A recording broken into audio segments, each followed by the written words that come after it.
ஆவடத்தூர் கிராமத்தை சேர்ந்தவங்க தான் 60 வயதான பாப்பாத்தியம்மா. இவங்களோட கணவர் வேலு, இவங்களுக்கு சுமதின்னு ஒரு மகளும் கோவிந்தராஜன் ஒரு மகனும் இருந்திருக்காங்க. பனிமரங்கள் சூழ்ந்த இந்த பகுதியில இவங்க குடும்பமே பனிமரம் ஏறி கல்புட்டி தயாரித்து விற்பனை செய்து வாழ்ந்து வந்திருக்காங்க. இந்த நிலையில தான் கடந்த 13 வருடங்களுக்கு முன்னாடி பாப்பாத்தி அம்மாவோட கணவர் வேலு பனிமரம் ஏறும்போது தவறி விழுந்து இறந்துட்டதா சொல்லப்படுது.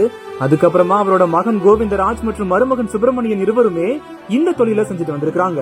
இதுல கடந்த 3 வருஷத்துக்கு முன்னாடி மருமகன் சுப்பிரமணி பாம்பு கடித்து இறந்து போனதாகவும், அதை தொடர்ந்து கொஞ்ச நாள்லயே மகன் கோவிந்தராஜும் உடல்நலம் பாதிக்கப்பட்டு இறந்து விட்டதா சொல்லப்படுது. இவங்களோட நிலை குறித்து தெரிய வந்ததுமே இவங்களுக்கு தங்களால முடிந்த உதவியை பண்ணணும் அப்படின்னு சொல்லிட்டு தஞ்சாவூர் மாவட்டம் ஜோதி அறக்கட்டளை செயலாளரான பிரபு ராஜ்குமார் மற்றும் அறக்கட்டளை பணியாளர்களோட கிட்டத்தட்ட தஞ்சாவூர்ல இருந்து 500 கிலோமீட்டர் பயணித்து இவங்களோட வீட்டுக்கு வந்திருக்காங்க. 10, 11 மற்றும் 12ஆம் வகுப்பு பொது தேர்வில் அதிக மதிப்பெண்கள் பெற்று வெற்றி பெற அனைத்து மாணவர்கள் கையிலும் இருக்க வேண்டிய ஒரே கைட் சுறா கைட் இப்பொழுது விற்பனையில் அனைத்து புத்தக கடைகளிலும் கிடைக்கும்.